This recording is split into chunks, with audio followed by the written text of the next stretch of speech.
Hi friends, మీరు ఎప్పుడైనా సరే రూ. 5,000 ప్రొడక్ట్ రూ. 250కి రావడాన్ని గమనించారా? లేదు కదా! కానీ అమెజాన్, ఫ్లిప్‌కార్ట్ లాంటి కంపెనీస్ ఏం చేస్తూ ఉంటాయంటే కొన్ని గోల్డెన్ హవర్స్ టైమ్‌లో మెగా డీల్స్ ఇస్తూ ఉంటాయి.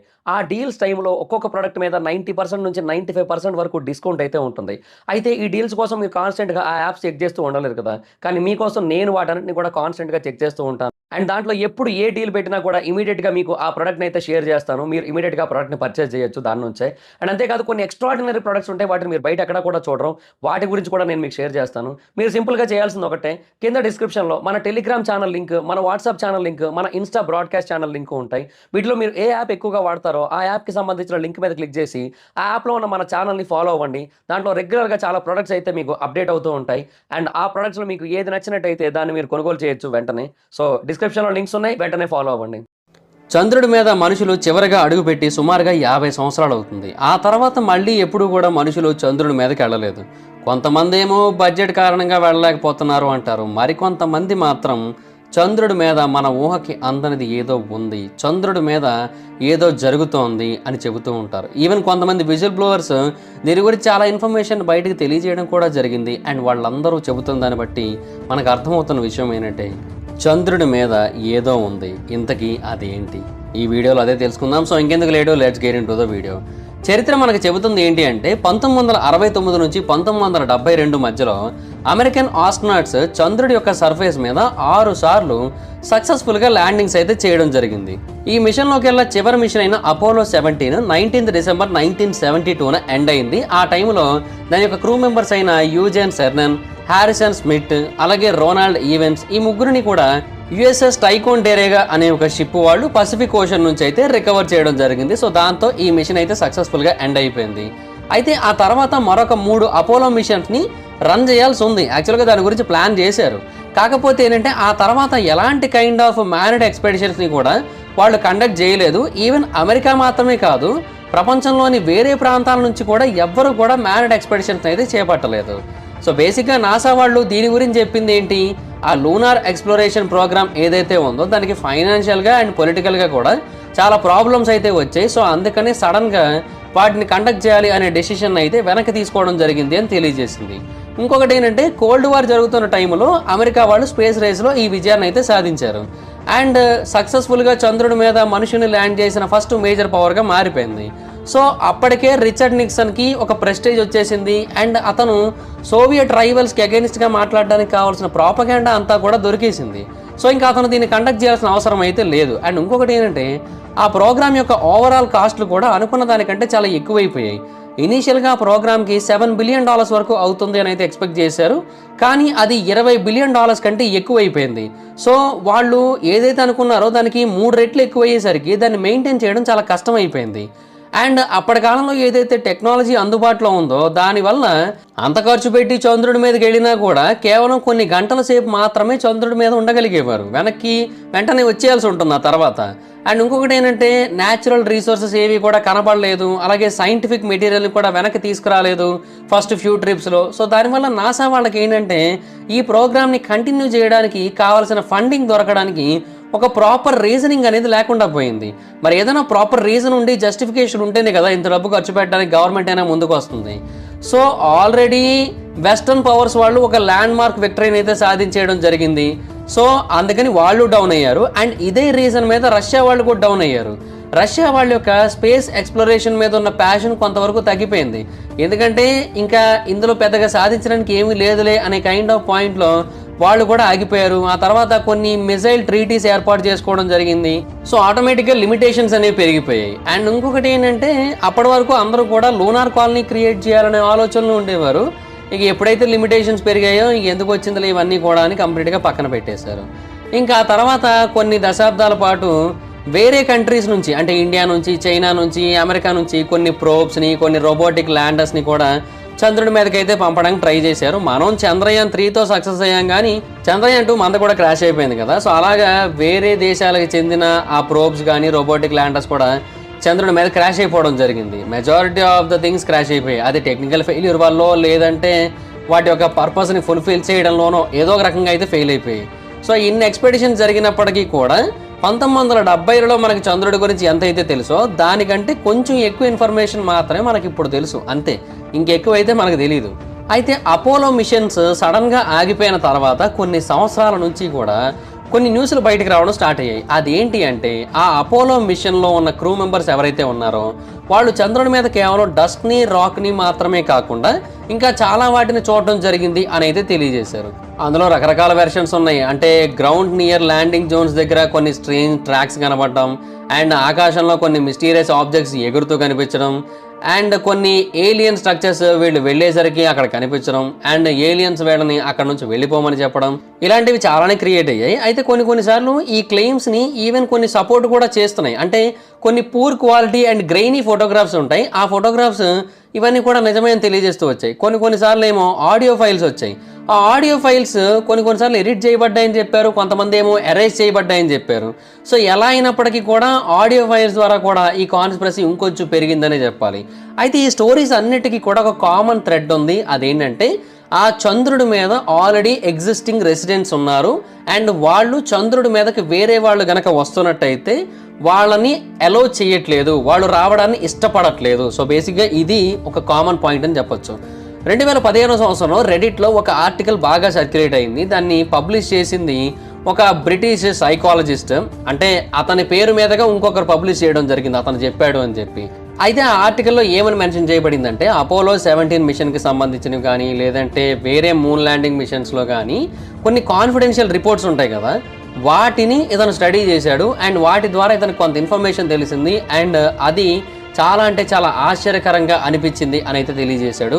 అండ్ అప్పటి వరకు బయట ఏవైతే స్టోరీస్ వినిపిస్తూ వచ్చాయో మూన్ ల్యాండింగ్స్ గురించి, చంద్రుడి మీద ఏలియన్స్ గురించి, ఆ స్టోరీస్ అన్నింటినీ కూడా సపోర్ట్ చేసే విధంగా ఆ ఆర్టికల్లో ఉన్న ఇన్ఫర్మేషన్ అయితే ఉంది.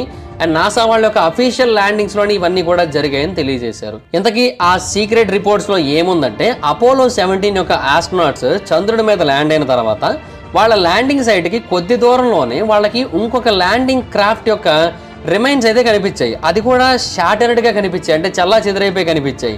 ఆ ప్రాంతంలో వేరే కాస్మోనాట్స్ నేల మీద పడిపోయి కనిపించారు. వాళ్ళందరూ కూడా సోవియట్ ప్రాంతానికి చెందిన కాస్మోనాట్స్. సో వాళ్ళందరినీ కూడా ఏదో అటాక్ చేసినట్టుగా కనబడుతుంది. బేసిక్గా ఆ డెబ్రిస్ ఫీల్డ్ ఆ ఆస్ట్రోనాట్స్ని షాక్కి గురి చేయలేదు. అక్కడ పడిపోయి ఉన్న కాస్మోనాట్స్ ఒంటి మీద కొన్ని గాయాలు ఉన్నాయి. ఆ గాయాలు వీళ్ళందరికీ కూడా చాలా ఆశ్చర్యానికి గురి చేశాయి. అంటే ఆ గాయాలు ఎలా కనబడుతున్నాయంటే ఏదో యాక్సిడెంట్ కారణంగా, అంటే కొలిజన్ ఇంపాక్ట్ కారణంగానో లేదంటే డీకంప్రెషన్ కారణంగానో క్రియేట్ అయినట్టుగా కనిపించట్లేదు. వాళ్ళ మీద ఎవరో ఫిజికల్గా దాడి చేయడం జరిగింది. సో ఆ గాయాలు మాత్రమే అలా కనబడతాయి. అండ్ వీళ్ళు ఆ గాయాలను చూసి చాలా ఆశ్చర్యపోయారు. ఇప్పుడు చంద్రుడి మీద ఎవరు లేరు కదా, అండ్ వాళ్ళేమో కింద పడిపోయి ఉన్నారు. సో ఎవరు లేకుండా వాళ్ళేమో కింద పడిపోయి ఉండి వాళ్ళకి అలాంటి గాయాలు ఎలా తగిలే అవకాశం ఉంది? సో అది వాళ్ళకి చాలా ఆశ్చర్యానికి గురి చేసింది. అలాగే రష్యన్ స్పేస్ క్రాఫ్ట్ యొక్క హల్ కూడా ఎవరో కావాలని చీల్ చేసినట్టుగా కనబడింది. అండ్ అంతేకాకుండా అన్నోన్ ఫోర్స్ చేత పంచర్ చేయబడినట్టుగా కనిపించింది. అంతేకాకుండా ఈ కాస్మోనాట్స్ ఎవరైతే ఉన్నారో వాళ్ళ యొక్క హెల్మెట్స్ యొక్క ఫేస్ ప్లేట్స్ ఉంటాయి కదా, అవి గ్లాస్వి, వాటిని ఎవరో కావాలని చాలా గట్టిగా కొట్టి పగలగొట్టినట్టుగా కనబడింది. సో అమెరికన్ క్రూ మెంబర్స్ ఇమీడియట్గా వాళ్ళ యొక్క ల్యాండర్లోకి రిటర్న్ అయిపోయారు. అండ్ మేము ఇక్కడ నుంచి వెనక్కి వచ్చేస్తాం, లిఫ్ట్ ఆఫ్కి మాకు పర్మిషన్ ఇవ్వండి అని అడిగారు. బట్ వాళ్ళకి వెంటనే పర్మిషన్ రాలేదు, ఎందుకంటే టెక్నికల్ ఇష్యూస్ కారణంగా వాళ్ళు కొన్ని గంటల పాటు అక్కడే వెయిట్ చేయాల్సి అయితే వచ్చింది. అయితే వాళ్ళు అలాగా వెయిట్ చేస్తూ అదే ప్రాంతంలో ఉన్నారు. అయితే ఆ టైంలో ఇంకొక ఆశ్చర్యకరమైన ఇన్సిడెంట్ జరిగింది. వాళ్ళు పానిక్డ్ రేడియో ట్రాన్స్మిషన్స్ని పంపడం జరిగింది. అందులో వాళ్ళు ఏం చెప్పారంటే ఇక్కడికి దగ్గరలో కొన్ని కొండలు ఉన్నాయి, ఆ కొండల పైన కొన్ని షాడో ఫిగర్స్ మూవ్ అవుతూ ఉన్నాయి, అండ్ అవి మమ్మల్నే చూస్తున్నాయి, అండ్ అవి మెల్లిమెల్లిగా మా మాడ్యూల్కి చాలా దగ్గరగా వచ్చేస్తున్నాయి అని కూడా వాళ్ళైతే ఆ పానిక్డ్ రేడియో ట్రాన్స్మిషన్స్లో తెలియజేయడం జరిగింది. అయితే ఆ సైకాలజిస్ట్ చెప్పిన ఇంకొక మాట ఏంటంటే బ్రిటిష్ వాళ్ళు రష్యా వాళ్ళు కలిసి ఇంకొక జాయింట్ మిషన్ చేపట్టారు 1989 సంవత్సరంలో ఆ క్రాష్ సైట్కి మళ్ళీ వెళ్ళడం కోసం. అండ్ ఆ టైంలో అక్కడ క్రూజ్ యొక్క బాడీస్ని కానీ లేదంటే వాళ్ళ చుట్టూ ఉన్న పరిస్థితులను కానీ స్టడీ చేయడం కోసం వాళ్ళు ఇలాగా చేయడం జరిగింది. అండ్ డిసెంబర్ 1990న అపోలో 17 యొక్క ల్యాండింగ్ జోన్ దగ్గరికి మళ్ళీ వెళ్ళారు వాళ్ళు. రష్యన్ ల్యాండర్ అక్కడ సక్సెస్ఫుల్గా ల్యాండ్ అయింది. బట్ దాంట్లోంచి ఎవరైతే కాస్మోనాట్స్ బయటికి దిగారో వాళ్ళని మళ్ళీ కొన్ని అన్నోన్ ఎంటిటీస్ అటాక్ చేయడం జరిగింది, అండ్ వాళ్ళు కూడా చనిపోవడం జరిగింది ఆ ప్రాంతంలోనే. సో అందుకనే ఆ మిషన్ గురించి ఎవ్వరికి కూడా తెలియజేయలేదు. అండ్ ఇన్ఫ్యాక్ట్ గ్రౌండ్ స్టేషన్లో ఎవరైతే కంట్రోలర్స్ ఉంటారో వాళ్ళు దాన్ని అంతా కూడా కళ్ళతో చూస్తున్నారు. అండ్ వాళ్ళకి కంప్లీట్గా సిగ్నల్ పోయేంత వరకు కూడా అక్కడ ఏం జరిగిందో వీళ్ళు కళ్ళతో చూశారు. కానీ దాని గురించి బయట ప్రపంచానికి ఎవ్వరికి కూడా చెప్పాలి అని అయితే వాళ్ళు డిసైడ్ అవ్వలేదు.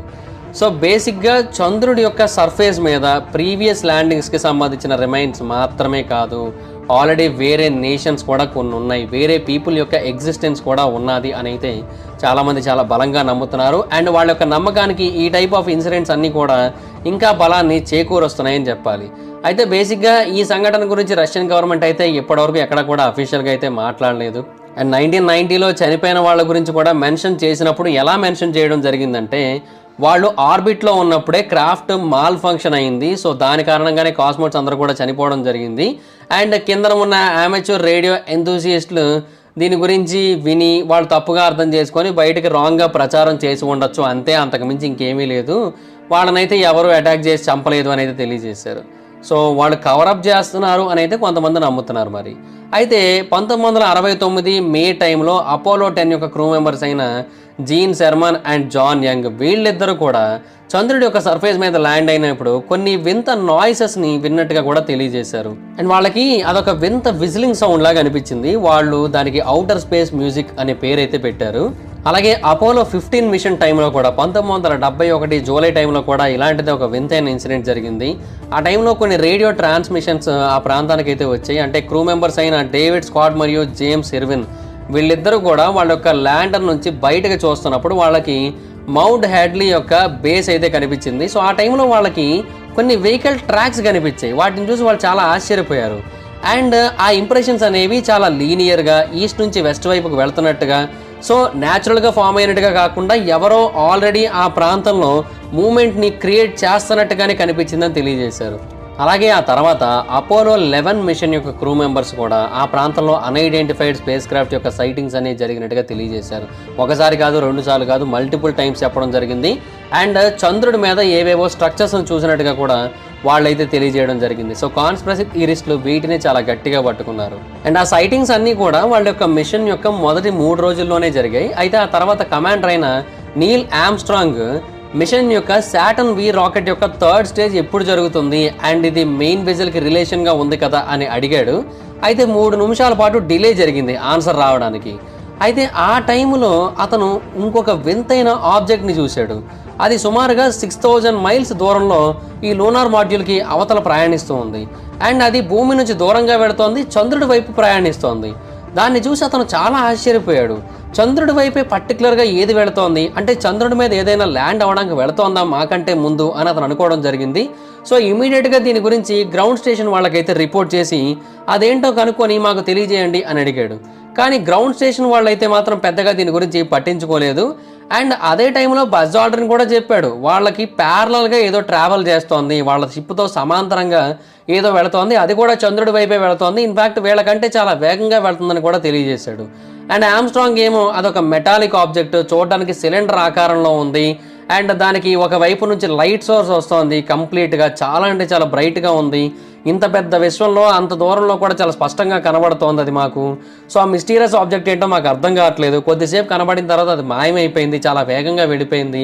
సో అదేంటో మాకు తెలియజేయండి అని అడిగితే నాసా వాళ్ళు ఏముంది మెటల్ ప్యానింగ్ యొక్క లూజ్ పీస్ ఏదైనా అయి ఉండొచ్చు, బేసిక్గా మెయిన్ బూస్టర్ ఏదైతే ఉందో అది వదిలేసినప్పుడు దాని నుంచి కొన్ని పీసెస్ అలా బయటకు వస్తూ ఉంటాయి కదా, సో లైట్ దాని మీద పడినప్పుడు అది రిఫ్లెక్ట్ అయి ఉండొచ్చు, అంతే, అంతకుమించి ఇంకేమీ లేదని తెలియజేయడం జరిగింది. సో బేసిక్గా అలా కూడా వాళ్ళు ప్రాపర్గా ఆన్సర్ ఇవ్వలేదు. అండ్ ఇది కూడా చాలామంది వేరే జీవరాశులు చంద్రుడి మీద నివసిస్తున్నారు అండ్ వాళ్ళు రెగ్యులర్గా స్పేస్లో ట్రావెల్ చేస్తూ ఉంటారని చెప్పడానికి ఒక ఎగ్జాంపుల్గా మారింది. అండ్ ఇంకొక డిస్టర్బింగ్ రేడియో కన్వర్జేషన్ ఏంటి అంటే ఆమ్స్ట్రాంగ్ మరియు హౌస్టన్ కంట్రోల్ సెంటర్ వాళ్ళకి మధ్య చంద్రుడి మీదకి అడుగుపెట్టిన వెంటనే జరిగింది. అది కూడా చాలా మందిని చాలా ఆశ్చర్యానికి గురి చేస్తూ ఉంటుంది. బేసిక్గా అది 2 మినిట్స్ పాటు మాత్రమే ఉంది ఆ కన్వర్జేషన్. అండ్ బేసిక్గా వాళ్ళ యొక్క కంట్రోలర్స్ అన్నీ కూడా ఫెయిల్ అయ్యాయి. యాక్చువల్గా మెయిన్ రేడియో ఛానల్ ఏదైతే ఉంటుందో అది ఫెయిల్ అయింది.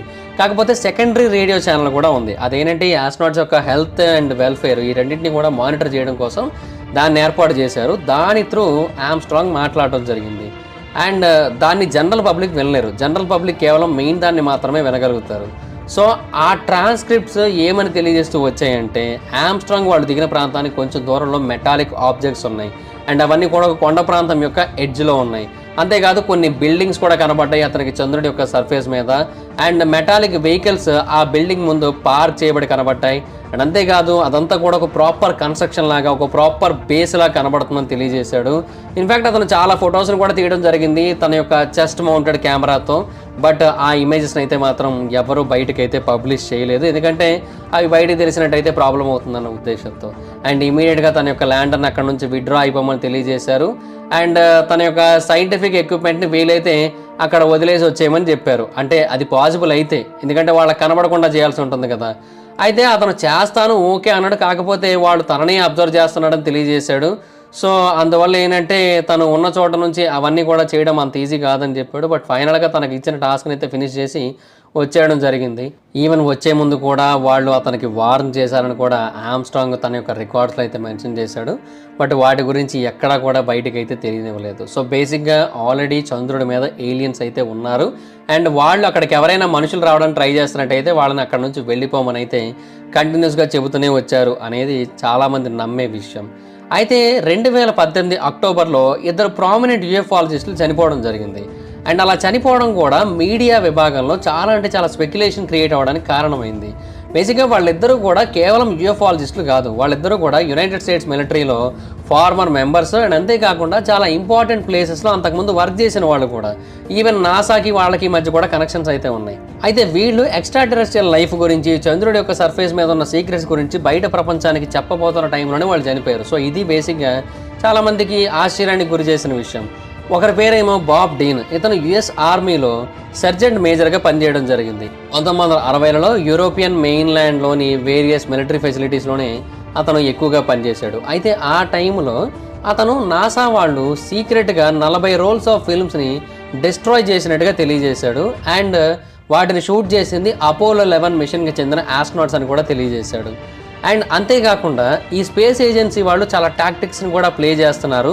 మనం ఏదైనా ఒక క్వశ్చన్ అడిగితే దానికి ఎప్పటికీ కూడా స్ట్రైట్ ఆన్సర్ రాదు అని చెప్పి నెవర్ ఏ స్ట్రైట్ ఆన్సర్ అనే వర్డ్ని కూడా క్రియేట్ చేయడం జరిగింది. అతను చెప్పిన ఇంకొక మాట ఏంటంటే, మనం ఎప్పటి నుంచి మేలుకొని ఉండకపోయినట్టయితే ఈ ఎక్స్ట్రా టెరెస్ట్రియల్ ఇన్వేడర్స్ ద్వారా ఎప్పటికైనా సరే మానవాళికి చాలా పెను ప్రమాదం ఉంటుంది అని అయితే తెలియజేశాడు. అండ్ అతను చెప్పింది ఏంటంటే, కొన్ని డాక్యుమెంట్స్ని కూడా హైడ్ చేసేశారు. వాటిల్లో ఏలియన్స్కి సంబంధించిన, స్పేస్ క్రాఫ్ట్స్కి సంబంధించిన ఎన్నో ఫొటోస్ అయితే ఉన్నాయి. అండ్ కొన్ని అటాప్సీ రిపోర్ట్స్ కూడా ఉన్నాయి. వాటిని అక్కడి పైలట్సే తీసుకురావడం జరిగింది. బట్ వీటి గురించి ఎక్కడా కూడా బయట పెట్టలేదు అని తెలియజేశారు. సో ఇవన్నీ బయట పెట్టబోతున్న టైంలోనే అతను చనిపోయాడు. సో అతను చనిపోయిన తర్వాత న్యూయార్క్లోని లాన్సింగ్కి అథారిటీస్ వచ్చి ఒక యాక్సిడెంట్ కారణంగా అతను చనిపోయినట్టుగా తెలియజేసి కేసుని అయితే క్లోజ్ చేసేయడం జరిగింది. ఆ తర్వాత 74 ఇయర్ ఓల్డ్ సైక్లిస్ట్ అయిన కార్ల్ వోల్ఫ్ అనే ఒక పర్సన్ కూడా ఒక ట్రాక్టర్ గుద్దేయడం ద్వారా స్పాట్లో చనిపోవడం జరిగింది. అయితే వోల్ఫ్ అనే పర్సన్ ఒక farmer US air force sergeant మాత్రమే కాదు, అతను ఏలియన్స్ గురించి, మూన్ మీద నాసా దాస్తున్న సీక్రెట్స్ గురించి బయట ప్రపంచానికి తెలియజేయడానికి ట్రై చేసిన వాళ్ళల్లో ఒకడని చెప్పొచ్చు. బేసిక్గా 1965లో వోల్ఫ్ వర్జీనియాలోని లాంజ్లే ఎయిర్ ఫోర్స్ బేస్లో పనిచేస్తున్నాడు. అండ్ అతను ఒక ఎలక్ట్రానిక్స్ టెక్నీషియన్. అంటే బేసిక్గా అతని యొక్క వర్క్ ఏంటి అంటే, ఫోటోగ్రాఫిక్ సిస్టమ్స్ ఉంటాయి కదా, వాటి యొక్క వాల్యుయేషను, తర్వాత వాటి యొక్క రిపేర్స్, ఇవన్నీ చూసుకోవాల్సిన బాధ్యత అతనిదనమాట. సో వియత్నాం కాన్ఫ్లిక్ట్ టైంలో ఎయిర్ ఫోర్స్ వాళ్ళు అతనికి ఆ బాధ్యతను అయితే అప్పచెప్పారు. అయితే ఆ టైంలో ఒకసారి నాసా యొక్క లూనార్ ఆర్బిటర్ ప్రాజెక్ట్లో కూడా పనిచేయాల్సి వచ్చింది. ఒకరోజు అతనికి అక్కడ జాబ్ అయితే అసైన్ చేశారు. అతను ఆ ప్రాంతానికి వెళ్ళినప్పుడు అక్కడ చాలామంది సైంటిస్టులు, ట్రాన్స్లేటర్స్ కనిపించారు. కానీ వాళ్ళందరూ కూడా నార్మల్ సివిలియన్ క్లోతింగ్లో కనిపించారు. అంటే ఎవరికి అనుమానం రాకుండా అలా కనిపించారని అయితే అతను తెలియజేస్తూ వచ్చాడు. అయితే ఆ తర్వాత అతను ఒక రూమ్లోకి తీసుకొని వెళ్ళారు. అక్కడ ఇంకొక ఎయిర్మెన్ అయితే ఉన్నారు. వాళ్ళకి రీసెంట్ లూనార్ మిషన్ యొక్క ఫోటోగ్రాఫ్స్ని ప్రొడ్యూస్ చేయడంలో ఒక ఇష్యూ అయితే క్రియేట్ అయింది. అంటే ఆ మిషన్స్ ఏవైతే డెవలప్ చేస్తాయో ఫొటోస్ని, అవి మాల్ ఫంక్షనింగ్లో ఉన్నాయి. సో అందుకని వాటిని రిపేర్ చేయడానికి అయితే ఇతన్ని తీసుకురావడం జరిగింది. కొద్దిసేపు వాడు వర్క్ చేసిన తర్వాత ఆ మిషన్ పనిచేసింది. దాని యొక్క ఫాల్ట్ కంప్లీట్గా రెక్టిఫై అయిపోయింది. సో అప్పుడు దాని నుంచి ఇమేజెస్ బయటకు వచ్చాయి. అండ్ ఆ ఇమేజెస్లో ఒక మిస్టీరియస్ ఏలియన్ స్ట్రక్చర్ యొక్క సిటీయే కనిపించింది. అందులో టవర్స్ ఉన్నాయి, డోమ్స్ ఉన్నాయి, మష్రూమ్ షేప్డ్ బిల్డింగ్స్ ఉన్నాయి. అంతేకాకుండా ఇవన్నీ కూడా చంద్రుడి యొక్క డార్క్ సైడ్ మాత్రమే ఉన్నాయి. అంటే ఎక్కువగా వెలుతురు కనిపించే ప్రాంతంలో ఇవేవి కూడా లేవు, డార్క్ సైడ్ మాత్రమే ఉన్నాయి. వాటిని చూసి అతను చాలా ఆశ్చర్యపోయాడు. అండ్ అతను ఏమనుకున్నాడంటే, ఆ రోజు ఈవినింగ్ న్యూస్లో వీటికి సంబంధించిన ఇన్ఫర్మేషన్ వస్తుందేమో అనుకున్నాడు. ఎందుకంటే ఇవి బయటపడ్డాయంటే ఖచ్చితంగా ప్రపంచానికి దీని గురించి తెలియజేస్తారేమో అనుకున్నాడు. కానీ వారాలు గడుస్తున్నాయి, నెలలు గడుస్తున్నాయి. ఏం జరుగుతున్నప్పటికీ కూడా గవర్నమెంట్ అయితే వీటి గురించి బయట పెట్టట్లేదు. ఆ ఏలియన్ సిటీ యొక్క ఎగ్జిస్టెన్స్ గురించి ఎవరికి కూడా చెప్పట్లేదు. సో ఫైనల్గా 2001వ సంవత్సరంలో మరొక 20 మంది ఫార్మర్ సర్వీస్ మెన్తో అలాగే ఇంటెలిజెన్స్ అఫీషియల్స్తో కలిసి అతను బయటకు వచ్చి తనకు తెలిసిన ఈ ఇన్ఫర్మేషన్ మొత్తాన్ని కూడా ప్రపంచానికి తెలియజేయడం జరిగింది. సో ఆ తర్వాత ఇతనైతే చనిపోవడం జరిగింది. అతను చెప్పింది ఏంటంటే ఆ ఫోటోగ్రాఫ్స్లో కొన్ని నేల మీద నుంచి ఉన్నాయి, కొన్ని ఏమో చాలా మైల్స్ ఎత్తు నుంచి ఉన్నాయి. అండ్ వాటన్నిటిలోని కూడా కొన్ని అన్‌న్యాచురల్ స్ట్రక్చర్స్ అయితే ఉన్నాయి. అంటే ఎవరో వాటిని నిర్మించినట్టుగా చాలా స్పష్టంగా తెలుస్తోంది. అండ్ మన భూమికి సంబంధించిన ఆబ్జెక్ట్స్ అయితే కాదు, మన భూమికి సంబంధించిన ఎలాంటి మిషన్కి సంబంధించిన రోవర్స్ కానీ లేదంటే ల్యాండింగ్ మిషన్స్ కానీ ఇవేవి కూడా కాదు. ఖచ్చితంగా అవి ఏలియన్స్కి సంబంధించినవి అని తెలియజేశాడు. అయితే ఆ ప్రాంతంలో ఒక జైగాంటిక్ ఏలియన్ స్పేస్ క్రాఫ్ట్నో లేదంటే స్పేస్ స్టేషన్లో చూసినట్టుగా కూడా వాళ్ళు తెలియజేశారు. బట్ వీటి గురించి బయట ప్రపంచానికి పూర్తిగా నిజం తెలియజేయాలి అంటే గవర్నమెంట్ ఆ డాక్యుమెంట్స్ని కంప్లీట్గా డీక్లాసిఫై చేయాల్సి ఉంటుంది అని అయితే వాళ్ళు తెలియజేశారు. బట్ గవర్నమెంట్ అయితే మాత్రం అదేది నిజం కాదు, అదంతా కూడా అబద్ధం అని అయితే కొట్టిపడేయడం జరిగింది. బట్ ఎనీహౌ 1972 నుంచి 1977 మధ్యలో చంద్రుడి యొక్క సర్ఫేస్ మీద చాలా జియోలాజికల్ మూమెంట్స్ని అయితే నోటీస్ చేశారు. అండ్ కొన్ని చిన్న స్కేల్లో చిన్న ఇంటెన్సిటీతో ఉంటే కొన్ని పెద్ద స్కేల్లో పెద్ద ఇంటెన్సిటీతో కూడా ఉన్నాయి. సో చంద్రుడి యొక్క సర్ఫేస్ మీద మూమెంట్ అయితే జరుగుతోంది, అదైతే వాస్తవం అని అయితే కొంతమంది శాస్త్రవేత్తలు అంగీకరించారు కూడా. మరి దేని కారణంగా క్రియేట్ అవుతుంది అనేది వాళ్ళు కూడా చెప్పలేకపోతున్నారు. అండ్ వీళ్ళేమో అదంతా కూడా ఏలియన్స్ యొక్క మూమెంట్ ఏం తెలియజేస్తూ వచ్చారు. అయితే అపోలో 12 మిషన్ టైంలో కూడా బేసిక్గా ఏమైందంటే ఆ క్రూ యొక్క లూనార్ మాడ్యూల్ని ఇంటెన్షనల్గా చంద్రుడి యొక్క సర్ఫేస్ మీద క్రాష్ చేయడానికి అయితే ట్రై చేశారు. అయితే అలా క్రాష్ చేసిన తర్వాత భూమి మీద ఉన్న స్టేషన్స్ ఏవైతే ఉన్నాయో అవి ఒక స్ట్రేంజ్ రివర్బరేషన్ని 1 గంట పాటు కంటిన్యూస్గా నోటీస్ చేశాయి. అంటే వాళ్ళు చెప్పింది ఏంటంటే ఆ టైంలో చంద్రుడు 1 గంటలాగా కంటిన్యూస్గా మోగుతూ వచ్చాడు అని తెలియజేశారు. సో బేసిక్గా హాలో మూన్ థియరీని కొంతమంది ప్రతిపాదిస్తూ ఉంటారు. అంటే చంద్రుడి యొక్క సర్ఫేస్ మీద ఏమీ లేదు, ఇన్ఫ్యాక్ట్ చంద్రుడి యొక్క సర్ఫేస్ లోపల కూడా ఏమీ లేదు, అందుకనే మనకి చంద్రుడి నుంచి విపరీతంగా వైబ్రేషన్స్ అయితే వస్తూ ఉంటాయి. చంద్రుడి మీద మనకు కనిపించే రాక్ అండ్ డస్ట్ యొక్క కింద భాగంలో ఎంటీ స్పేస్ అయితే ఉందని తెలియజేస్తూ ఉంటారు. సో బేసిక్గా ఇవి ఎంతవరకు వాస్తవం అనేది పక్కన పెట్టినట్టయితే ఈ అపోలో మిషన్స్ కానీ లేదంటే వేరియస్ మూన్ మిషన్స్ ఏవైతే చంద్రుడి మీదకి వెళ్ళి రావడం జరిగిందో వాళ్ళందరూ కూడా డెఫినెట్గా చంద్రుడి మీద ఏవో ఉన్నాయి, ఎవరో ఉన్నారు అని చెప్పినట్టుగా తెలుస్తుంది. కానీ నాసా వాళ్ళు మాత్రం వాటిని అంగీకరించట్లేదు. ఇన్ఫ్యాక్ట్ వాటి గురించి ఎక్కడా ప్రాపర్గా మాట్లాడడానికి కూడా వాళ్ళు సిద్ధంగా లేరు.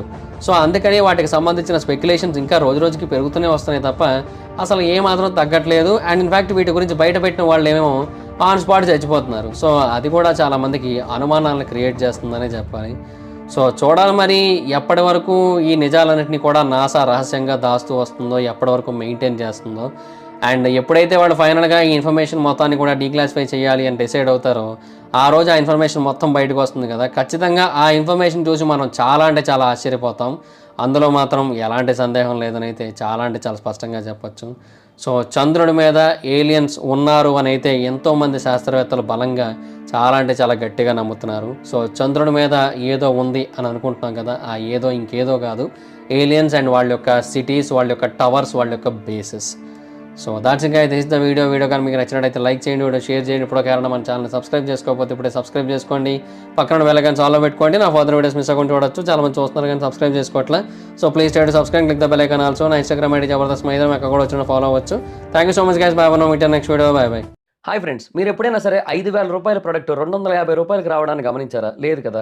కానీ అమెజాన్, ఫ్లిప్కార్ట్ లాంటి కంపెనీస్ ఏం చేస్తూ ఉంటాయంటే కొన్ని గోల్డెన్ హవర్స్ టైంలో మెగా డీల్స్ ఇస్తూ ఉంటాయి. ఆ డీల్స్ టైంలో ఒక్కొక్క ప్రోడక్ట్ మీద 90% నుంచి 95% వరకు డిస్కౌంట్ అయితే ఉంటుంది. అయితే ఈ డీల్స్ కోసం మీరు కాన్స్టెంట్గా ఆ యాప్స్ చెక్ చేస్తూ ఉండలేరు కదా.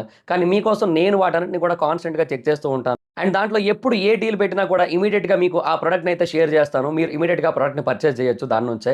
అండ్ అంతేకాదు కొన్ని ఎక్స్ట్రాడినరీ ప్రొడక్ట్స్ ఉంటాయి, వాటిని మీరు బయట ఎక్కడ కూడా చూడరు.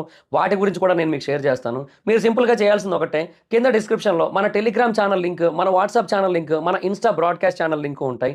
వీటిలో మీరు ఏ యాప్ ఎక్కువగా వాడతారో ఆ యాప్కి సంబంధించిన లింక్ మీద క్లిక్ చేసి ఆ యాప్లో ఉన్న మన ఛానల్ని ఫాలో అవ్వండి. దాంట్లో రెగ్యులర్గా చాలా ప్రొడక్ట్స్ అయితే మీకు అప్డేట్ అవుతూ ఉంటాయి.